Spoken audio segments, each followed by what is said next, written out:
को सुप्रभात। हम केंद्रीय विद्यालय गदनिया पलिया कला कक्षा 9वीं के विद्यार्थी हैं।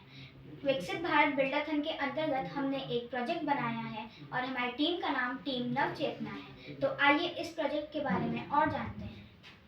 हमारे इस प्रोजेक्ट का नाम है eco friendly ink and blue incense stick. तो हमने देखा होगा इंडिया में बहुत पहले से प्रॉब्लम है कि जो भी किसी भी सोसाइटी में या फिर किसी भी एरिया में कोई भी खाली प्लॉट होता है तो लोग वहाँ पे अपने कचरे को फेंक देते हैं, तो वो जगह बहुत ज़्यादा गंदी हो जाती है।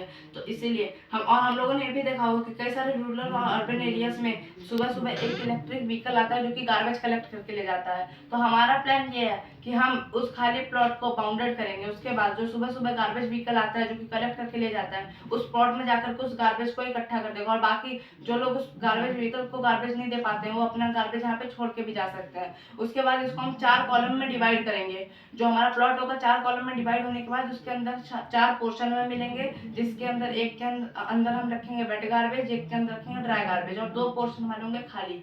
तो अब इसके बाद क्या होगा, जो हमारा तीसरा पोर्शन होगा उसका हम यूज लेंगे कचरे को जलाने के लिए। तो हमने ये पढ़ा होगा साइंस में कि जब हम किसी भी गार्बेज को जलाते हैं तो उसके अंदर प्लास्टिक्स होते हैं, पेपर्स होता है, वुड होता है, जिससे कि हमें बहुत सारा कार्बन मिलता है और वो हमारे लिए हार्मफुल होता है। तो इसीलिए हम इसके अंदर कॉटन के लेयर्स लगाएंगे और प्यूरिफाइंग पेपर्स लगाएंगे, जिससे कि जो कार्बन होगा फंस जाएगा और जो प्यूरिफाई एयर होगी वो बाहर से एकदम निकल जाएगी एकदम ईजिली। और जो कार्बन हमें बचा मिलेगा उससे हम कई सारी चीजें बना सकते हैं, जैसे कि इको फ्रेंडली फ्यूल और इको फ्रेंडली इंक। तो जो हमारे पास कार्बन बचा होगा उसके अंदर अगर हम थोड़ा सा हॉट वाटर मिलाएंगे तो वो हल्का हल्का थोड़ा सा लिक्विड सब्सटेंस, थोड़ा सा स्लाइवरी सब्सटेंस बन जाएगा। उसके बाद हमने साइंस में 7th क्लास में पढ़ा होगा कि हिबिस्कस को जब हम थोड़े से गुनगुने पानी में डालते हैं तो वो एक स्लाइमी सब्सटेंस रिलीज करता है। तो उस अगर सब्सटेंस को हम इस इंक के अंदर डालते हैं तो वो ऐसा बाइंडर वर्क करेगा जो कि कार्बन पार्टिकल्स को और वाटर पार्टिकल्स को बाइंड करके रखेगा, जिससे कि दोनों अलग अलग ना हो। इसके बाद उस इंक को हम यूज कर सकते हैं और वो इंक एटलीस्ट 100 से 150 ईयर्स तक लॉन्ग लास्टिंग रहेगी।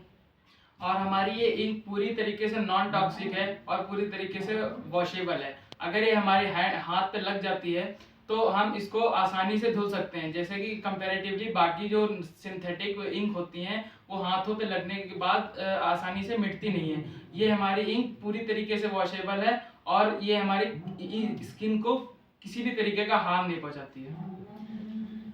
जैसा कि उज्जवल ने बताया कि इंक हम बनाने के लिए जो ऐश से बनाते हैं, जो कार्बन बचता है उसे बनाने समय जो लास्ट में बचता है इससे हम लोग धूप बत्ती बना सकते हैं। और इसमें फ्रेगनेंस के लिए हम कपूर मिलाएंगे और फ्रेगनेंस के लिए जैसे कि हिबिस्कस जो था जो हमने बॉईल करके वाटर में इस्तेमाल किया था उसको फेंकने के बजाय इसमें मिलाने से ये हम धूप बत्ती बनाएंगे जो कि होममेड होगा और इससे हम इको फ्रेंडली है, जिससे घर पे हमें बाहर से लाने की ज़रूरत नहीं पड़ेगी।